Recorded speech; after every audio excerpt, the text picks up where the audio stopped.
It's by life to the afterlife. It's by life, ayy. Yeah, we live that by life. Last of a dying breed, and we throw a bread. You could tell from our pedigree. Bring your dog for training, but we treat him more like therapy. We do this for the Lord, dog. It's all about the legacy.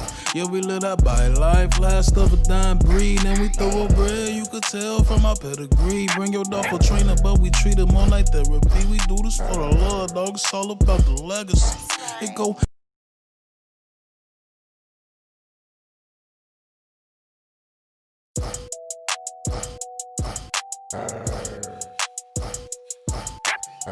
It's by life to the afterlife. It's by life, ayy. Yeah, we live that by life. Last of a dying breed, and we throw a bread. You could tell from our pedigree. Bring your dog for training, but we treat him more like therapy. We do this for the Lord, dog. It's all about the legacy. Yeah, we live that by life. Last of a dying breed, and we throw a bread. You could tell from our pedigree. Bring your dog for training, but we treat him more like therapy. We do this for the Lord, dog. It's all about the legacy. It go.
Welcome to another episode of Schlepp Your Dog Talk. I'm your host, Eric Gonzalez, with my 4-legged companion, K9 Judah. Where's Judah? Judah, let's go. That's my boy. What's up, buddy? So you got to stretch a little bit because the Instagram family can't really enjoy it. So, what's up, buddy? How are you? Too much. Relax. Free. Stand. Circle. For you guys that are missing out, circle. Stand. Circle. I never lie him down. I never lie him to give me one circle. A lot of people make the mistake of allowing their dogs. Boy, good boy. He's hack, sack, good boy. Okay, good. Smart. Down. He wants to counter it today. A lot of times, a person will start a dog off in one direction. If you're not careful, you'll always stick to that direction, and it doesn't look as proficient. So when I start my dogs in circle, I always go one way and then the other way. So without giving them hand signals, when I say circle 2 times, will definitely go the opposite direction from the previous way that he initially went through, that he took. So he just did all of that, laid down, I stood him back up and had him come again. He's all excited, he wants to be part of the show today. Like, he wants to be part of the Instagram, right? With the real color, good boy. That's a good boy. Good boy, cover.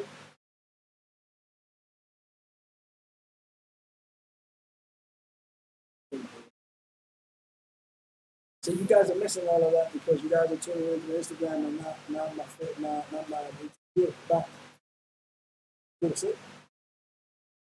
Good. Pretty. Pretty. I got my phone on the table and Judah's moving. He got this to shaking. So I don't got Parkinson's disease. It's just that the dog is shaking and shit. Shaking the table and shit. It's causing this to change for me. Judah, stand. Sit. Sit. Good. Ready? Good. Table is locked down. Relax. Good. Down. All right, guys, I got a few minutes, about 10, 12 minutes. So what I want to talk about a little bit, I had a question this week pertaining, so pack animals in the capacity of the dogs at home, like multiple four-legged companions in your residence. When you got four-legged companions in your residence, a lot of people are wondering how to control an environment as such, all right? So how do we control an environment as such? How do we create the hierarchy perspective when it comes to pack animals? And it's important to understand that you as a human owner, you, your wife, you, your sister, the brother and sisters, whatever you got going on in your house, you want to make sure that you have a good perspective on the pack as a whole. And to do so, you first and foremost want to make sure that you are a controller of the dietary menu that the dog is afforded on a day-to-day basis. That's very important to establishing pack order for the simple fact that pack members dominate packs by the manipulation of the food. In other words, just because the dog showed a sense of mutual love doesn't mean that you're a pack leader. If the food is something that's thrown in the corner, they can eat at will. If you don't control the food manipulation, you're going to lose control of the pack, and you're going to have a lot of problems in your pack, whether it be 2, 3, 4, 5, 10 dogs in your environment. Because again, a pack is dominated by the alpha, which dominates and controls the food.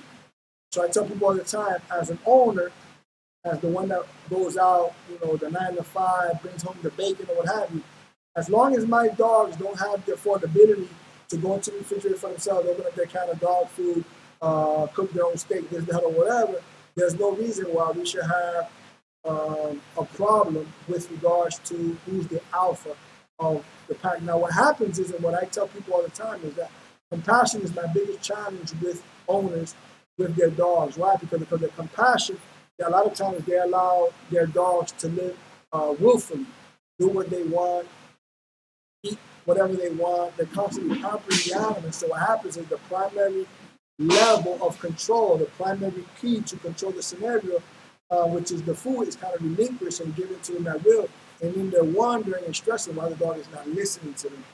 So it's important to understand that once you have the control of the food pertaining to pack, no matter how many pack members you have, you're going to have control of the pack as a whole. Now, obviously, in the pack system, there's a hierarchy factor.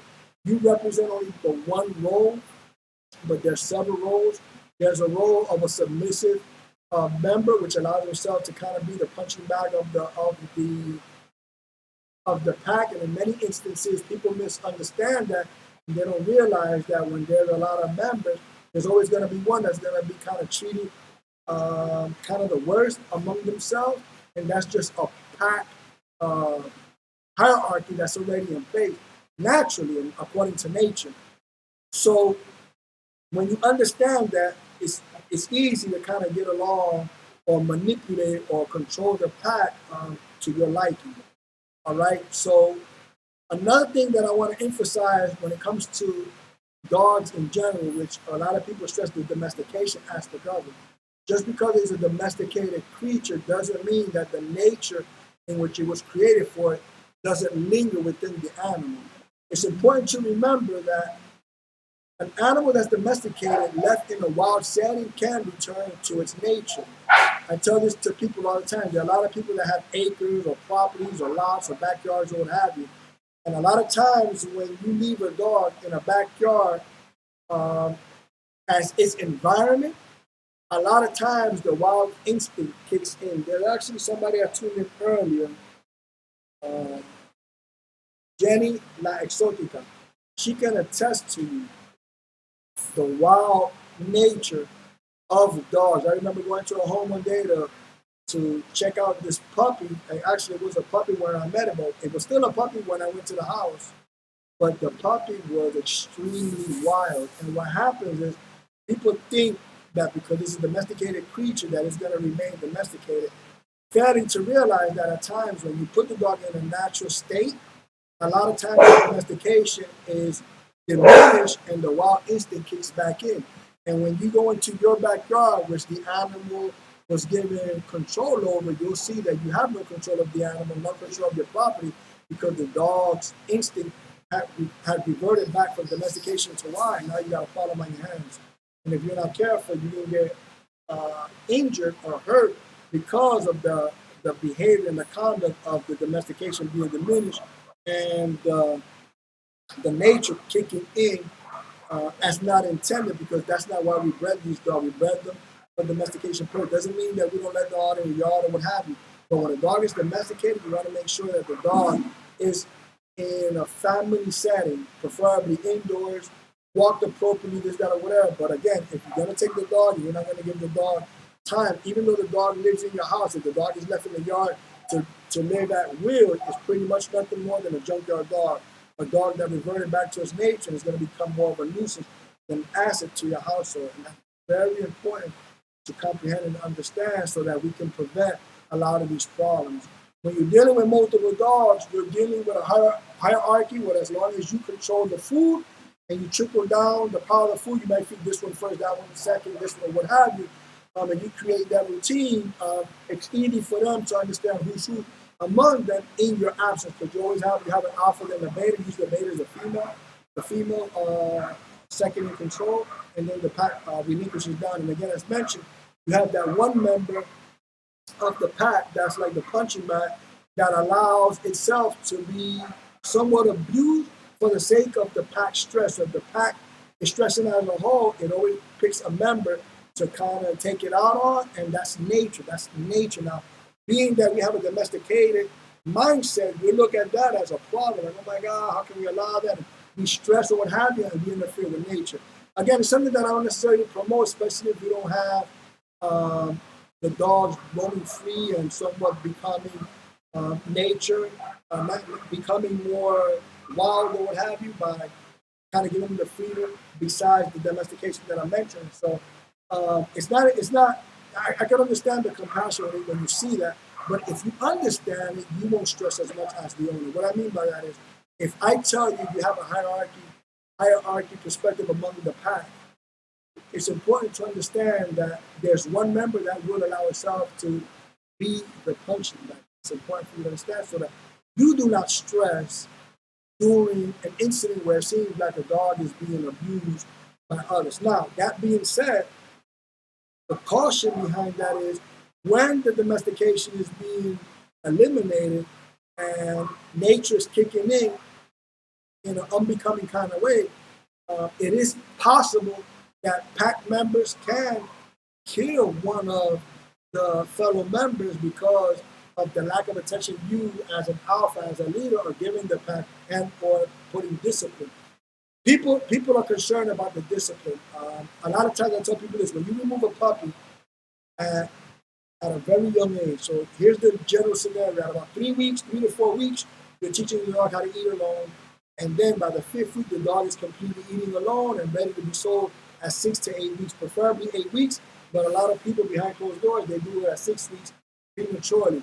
What you're robbing the dog from at that moment is you're robbing the dog from the discipline that nature or its mom naturally implements during those stages. I tell people when I have a litter, I try to keep my personal pick puppies with the mother as long as possible, because what she has the skill and the know-how to discipline the animal in the midst of their tussles. Like when the puppies are playing or playing a little too rough, and she wants to discipline them, she'll know how to discipline them, which in reality is nips and bites, which a lot of times will cause the puppy to yelp and will freak out when that's really nothing more than nature in full effect, all right?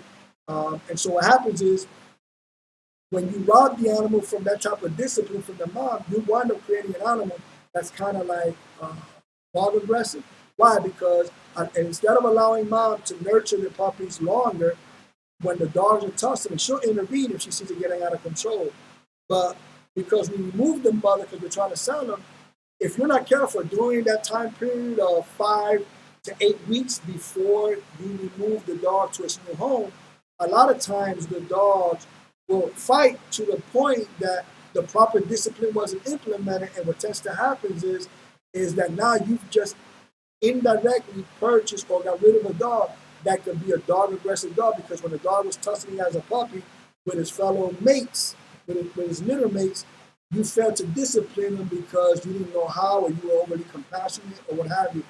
And failing to realize that if mom was still involved, mom would have nipped them or bit them or what have you, to the point of getting them to cease their interaction. I see it often in the litter where you'll see a puppy getting, somewhat reprimanded, and the dog is limping or crouching, walking away while yelping. Why? Because at the end of the day, mom thought she needed to discipline, and she disciplined them accordingly. So it's important to understand these things, because trying to play God or what have you, you kind of take nature, you rob nature from living itself out. And next thing you know, we're trying to do what's already naturally in their instinct to do. And so we think we can have a better way of doing things, and when in reality, you know what I'm saying, if we just leave the creature to its nature, a lot of times it's better for the overall health and outcome of the animal, which is very important to comprehend and understand for the success of a pack. All right?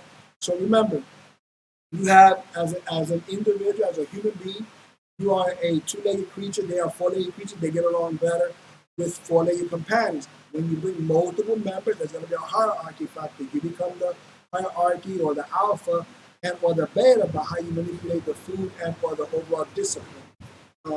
If you're showing favoritism out of character and out of order, a lot of times you'll get dogs that'll get abused and or become that punching bag, when in reality it wasn't intended to be, that wasn't the intended member or what have you. Okay, so that's important to comprehend and understand when you're dealing with these four-legged companions. If you guys have any questions or can add to whatever we do here at Bite Life, please feel free to let us know some of the tactics that you guys use in your interaction and or any information that you think will be an asset. Because our heart's desire is to be a positive influence to all of you out there that have four-legged companions, in an industry that I'm highly in love with. I love giving back, and what I do for you all here on Instagram and on YouTube, I give back freely. I do it because I want us all to succeed. It's not about give me $1, jump on Patreon, and you got to pay me for this or that. And that's good, you know what I'm saying, for the donation. That's great. But at the end of it, I love what I do. When you love what you do it for free. And so I love sitting here and being a mentor, and I speak to you all out there on social media. That's what I strive to do, is be a positive influence unto all of you so that you guys can succeed and win with your dog. Because if you could at least say, hey, that guy down there at Bite Life or Let Your Dog Talk podcast, he gave me something that helped me have a better relationship with my animal, then I won. That's what it's all about. It's about winning. It's about being part of a winning team. And if you're part of my team winning and I'm a part of your team winning, then we win and then we're successful. And so I'm excited about being able to take 10, 15, 20 minutes on a weekly basis. I was even encouraged this week to do it more. I was told to kind of consider Monday and Fridays as also another opportunity to kind of tune in and kind of, share insight with you all, or kind of go back and forth with an audience, as I'm doing on a weekly basis. We've been doing it now for about a couple of months now. We're about on our 13th, 14th episode. And we look forward to many more to come. We're linking up with some great guys in the social media world. They like what we got going on here. We like what they got going on there. And with their counsel, we're looking at possibly expanding our advice to our four-legged companions on a more fluent basis rather than on a weekly basis. So keep that in mind. Keep us encouraged. We're looking to go in that direction. And if all goes well, if all the T's are crossed and all the I's are dotted, as projected, we can definitely do that to continue to help our four-legged companions win in our world. All right, guys, listen. Appreciate you guys tuning in. Remember, it's only a 10, 15 minute. I'm always hoping I leave you with at least a little bit of design. Either DM us, ask more questions, and or ask questions as needed. That being said, I want to take this time to say bye to YouTube. Looking forward to seeing you guys next week, Wednesday. And until then, see you soon.